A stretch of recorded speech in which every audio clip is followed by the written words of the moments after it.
एक गांव सिमरिया में दो मित्र रहते थे। अर्जुन और रघु दोनों बचपन से साथ पढ़े थे, साथ खेले थे और जवानी की दहलीज पर भी एक साथ कदम रखा था। लेकिन सोच और विश्वास की एक खाई थी जो समय के साथ गहरी होती गई थी। अर्जुन का मानना था कि मनुष्य का जीवन उसके कर्मों से बनता है, जबकि रघु का मानना था कि जो कुछ भी होता है भाग से होता है। अर्जुन किसान का बेटा था। उसने अपने पिता के साथ खेत में काम करना शुरू कर दिया था, लेकिन उसने आधुनिक खेती की तकनीकों के बारे में पढ़ना शुरू कर दिया। उसने मोबाइल पर वीडियो देखकर ड्रिप सिंचाई, जैविक खाद और समय प्रबंधन की जानकारी ली। धीरे धीरे उसने अपने खेत का प्रयोगशाला बना दिया। वही रघु जो एक जमींदार परिवार से था, खेत तो था पर मेहनत नहीं। उसका मानना था कि जो लिखा है किस्मत में है वही मिलेगा। वह अपने भाग्य पर छोड़ देता था हर बात। जब फसल खराब होती तो कहता किस्मत खराब थी। अर्जुन सुबह 4 बजे उठता, खेत जाता, पढ़ाई करता और नई योजना बनाता। उसने 1 साल में ही अपने खेत से 2 गुनी पैदावार हासिल की।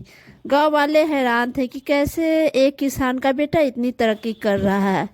रघु को कभी कभी ईर्ष्या होती, पर वह अपने आलस और भाग के भरोसे बाहर नहीं आ सकता। एक दिन गांव में भारी बारिश हुई, कई खेतों में पानी भर गया।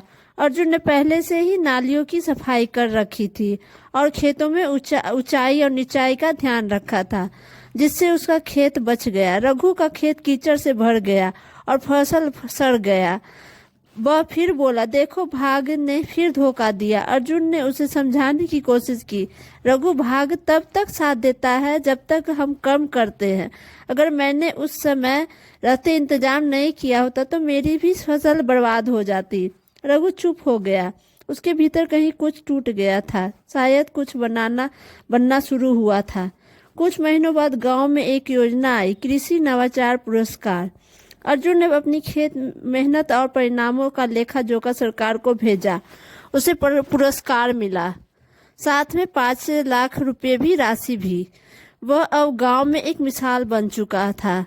रघु ने पहली बार अर्जुन से किताबें मांगी। उसने खेत पर जाना शुरू किया, माटी को हाथों से छूकर महसूस करना शुरू किया। अर्जुन ने उसका साथ दिया, उसे नई तकनीकें सिखाई। रघु ने कुछ ही महीनों में बदलाव महसूस किया।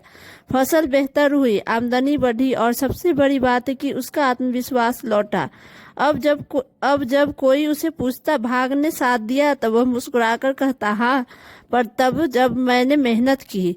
इस कहानी से हमें यह सीखते हैं कि कर्म और भाग एक गाड़ी के 2 पहिए, पर अगर एक पहिया कर्म ना चलते तो भाग कितना भी अच्छा हो मंजिल तक नहीं पहुंच सकते हैं। ये कहानी अच्छी लगी तो आप मुझे लाइक और सपोर्ट करें और थैंक यू।